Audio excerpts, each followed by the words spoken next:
Hi guys, welcome to Jeanette and her puzzles. So after the last speed puzzling video, I basically listened to all of your advice and I think I basically covered everything that you've told me to do. So I got some brand new Ravensburger puzzles and they're basically all 4 puzzles that were at the competition last year, so I'm really looking forward to doing them. Then I tried puzzling at the table, so I've only done 3 runs at the table. I did it in public as well because you told me that, I should see how it is to get distracted. So I've done that. I was definitely distracted, I'm gonna tell you everything about it. And you told me to get the measurements of the table. So I checked the competition page and it told me what size the tables are. And the whiteboard that I have is basically like slightly shorter and a little bit wider. So I think it's sort of the size of the competition table. So I've been using that to do all the speed runs on. So yeah, I basically had a lot of fun doing everything that you told me to do. So if you've got any new suggestions, please just write them in the comments down below because I'm gonna be more than happy to try them. And obviously I'm gonna still keep doing the things that you've told me to because I think it's quite good actually. I'm really happy that I've got you guys. So thank you again for that. And yeah, I think it's time to move on to the first puzzle, but before I do that I just wanted to say that I'm gonna have a great announcement in this video, so make sure to wait until the end so you don't miss out on it. The first puzzle is a 500-piece puzzle by Schmidt and the title of this one is On the Beach. I don't know if you remember this puzzle, but I think it's the one that I said is definitely gonna drive me insane because it's basically just got the sky, the sea and the sand. So not something that I would normally pick for myself, but I'm not that picky now that I'm getting ready for the competition. So I tackled this puzzle and let's see how it went. So I decided to go for the full flip technique for this one because I'm done doing the full sort and build because I don't think it's gonna get me anywhere to keep doing the same thing. So I just decided to flip all the pieces over, and whilst I was doing that I just eliminated all of the edge pieces. I really like to have the frame done because then I know the size in which I have to assemble the puzzle, which helps me a lot because it's a lot easier to put the puzzle together, especially when you don't have any significant pieces that you can assemble. And I honestly have to admit that I was very surprised with this puzzle because it was a lot easier than I expected it to be. And the pieces had a really good cut, so it was really easy to find the right pieces to fit where I needed them to. And the gradient was really easy, and even the sand had a gradient. It went from greyish to yellowish, and the footprints were bigger and smaller, so everything helped a lot. And when I finished the puzzle, I genuinely couldn't believe the time that I got.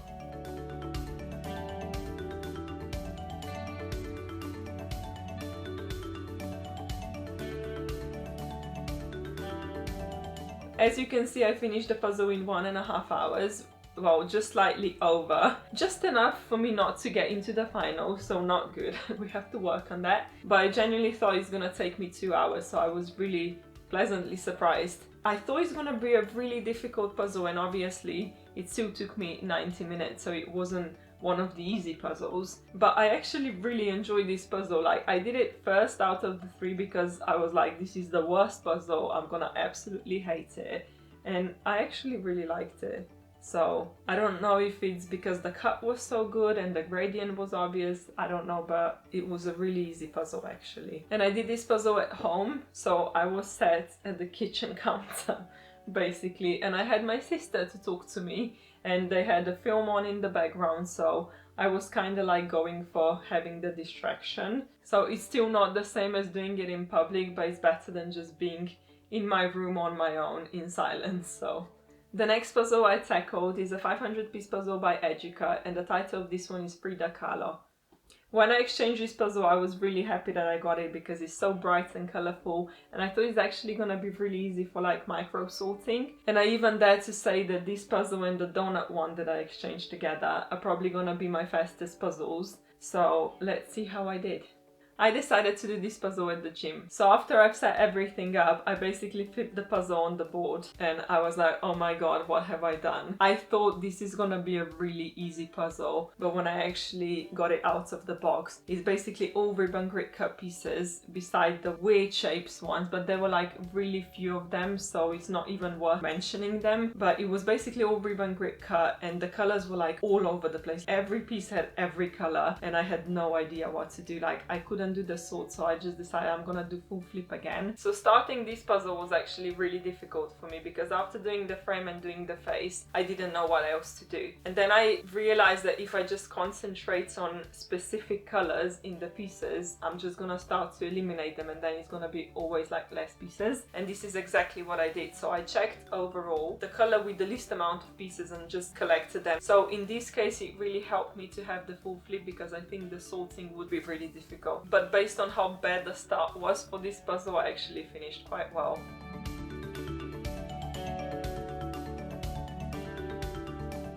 So it took me 1 hour 35 to finish the puzzle, so I didn't break any record and it wouldn't even get me to the finals. So definitely not what I expected.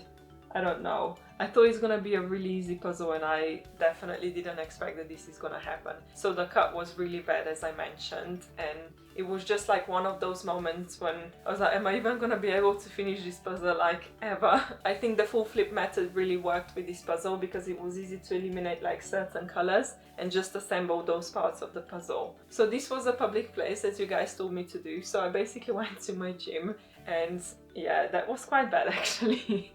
Because it was like, I knew so many people, and obviously it's a gym, so you bring a puzzle out there, everyone's gonna be like, what is going on? So they were basically asking me like, what am I doing? Like, why are you in the middle of the gym puzzling? And I'm like, well, I'm getting ready for the competition. And they didn't believe me. They were like, there is no puzzling competition. And I was like, yeah, there actually is. So they were taking the piss out of me a little bit, I'm not gonna lie, but they were like chatting off in the background the entire time I was putting this puzzle together. So what happened in the middle of putting the puzzle together is basically a guy walks in and he was like, do you remember me from primary school? And I was like, no, I don't. He was just with me from the first to the third year, which is basically from the age of like 7 to 9, and I haven't seen him like probably like 15 years, and he just walked into the gym and obviously we were talking, you know, so that was a distraction of public place, I guess.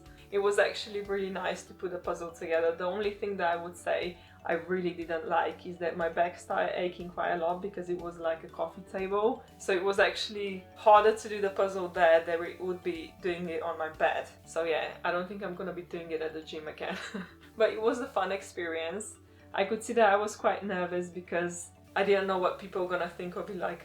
I saw them walking past and just staring at me, so yeah, that was a bit uncomfortable. But you know, I'm a puzzle nerd, so what can I do about it? But yeah, thank you for the suggestion again. Next time I'm gonna go to the library, which I think is gonna be a bit calmer. So yeah, I'm gonna still keep doing the public places because it was actually, even though it was nerve-wracking, it was quite a lot of fun as well. And the third puzzle I did is a 500-piece puzzle by Ravensburger, and the title of this one is Tiger in Winter. There has to be a Ravensburger puzzle, and this one is, I'm not gonna say brand new, but it's definitely newer than all of the ones that I've done so far. So this one is approximately, I don't know, 15 years old. I know that because I have an exact same puzzle that I did when I was in primary school, so definitely has to be at least 15 years old. Which means that it's not gonna have the same cut as it does have today, but it's definitely gonna be better than the ones that, you know, I've been doing so far because they were like ancient Ravensburger puzzles. This is just an old Ravensburger puzzle. So I decided to go for the full flip method with this one as well because I said, you know, why not? I've done 2 puzzles, I might as well do the third one. So I basically did the full flip and I eliminated all of the edge pieces. So I started to put the frame together and I had so many misfits that it's actually unreal. And because it's a Ravensburger puzzle, I thought it's gonna be quite easy to assemble because of the cut. But I knew that the picture is gonna be difficult because it's basically just the snow and the tiger. Fur is really difficult to assemble, so there's a reason why I left it for the end, because I said there is no way I'm gonna start with that because I'm never gonna finish this puzzle. I just started off with the blue gradient. It was quite easy to put together. Then I moved on to the snow, and this is where it became a little bit more complicated. So I struggled quite a bit when doing the snow, but then I had to do quite a lot of like shape sorting, which helped. And once I moved on to the tiger, I thought I'm never gonna finish this puzzle. It took me so long. So my phone's battery nearly died again, so I had that pressure. I was like, oh my god, you have to finish it before the phone dies. I think I finished with like 4% or something something like that. So definitely added pressure, but on the other hand, I was in complete silence at my dad's place and it actually took me quite a long time to finish it, more than I expected. I don't know if that's connected to the fact that I had basically no pressure when putting the puzzle together and I really took it slowly, or maybe it was just a really difficult puzzle.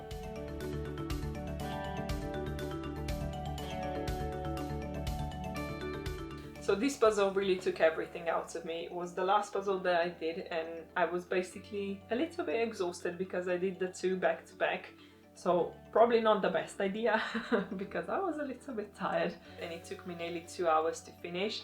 And I know it's a difficult puzzle, but I think to get a better idea of how well I'm puzzling, I shouldn't be doing puzzles back to back, because I think when you're really tired, you just have enough of everything. So you don't really want to do any more puzzling, because that was like, what, 3.5 hours together of like straight puzzling. So yeah, definitely not gonna be doing that again. So I learned my lesson. I think I'm quite pleased with my runs, even though all of the times were really bad this time. I wouldn't even place in the finals like with any of the puzzle, and this is my second slowest puzzle now. So no breaking records today. I hope the donut one's gonna be the one because otherwise I'm out of options.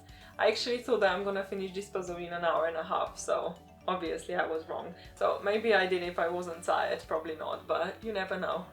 I have to say that I'm really enjoying the full flip method, because in the beginning it was really frustrating for me because it was like a complete mess on my board. But now it's actually quite enjoyable because I actually see all the pieces I've got, and it's really easy to eliminate like a specific section that you are assembling, and you can just collect all of the pieces that fit into the section. I don't know. I'm gonna still keep working on it and, you know, trying other methods as well, but it's starting to grow on me, let's just say that. And now the great announcement, guys, yeah? Are you ready?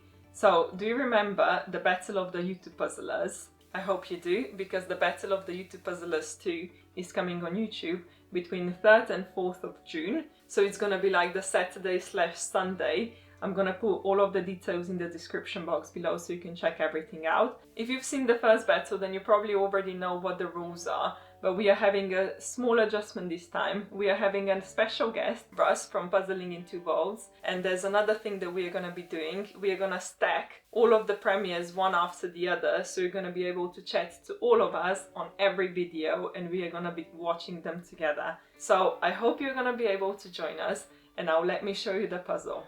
It's a 750-piece puzzle by Gallison, and the title of this one is Flora Heart.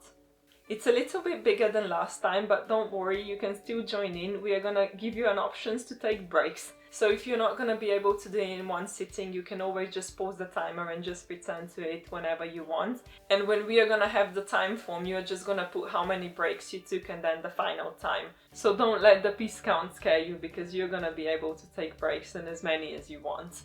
I hope you're gonna manage to get the puzzle and join into our little battle, and I hope I'm gonna see you there. And if you haven't seen the Battle of the YouTube Puzzlers 1, make sure to watch it now. Bye!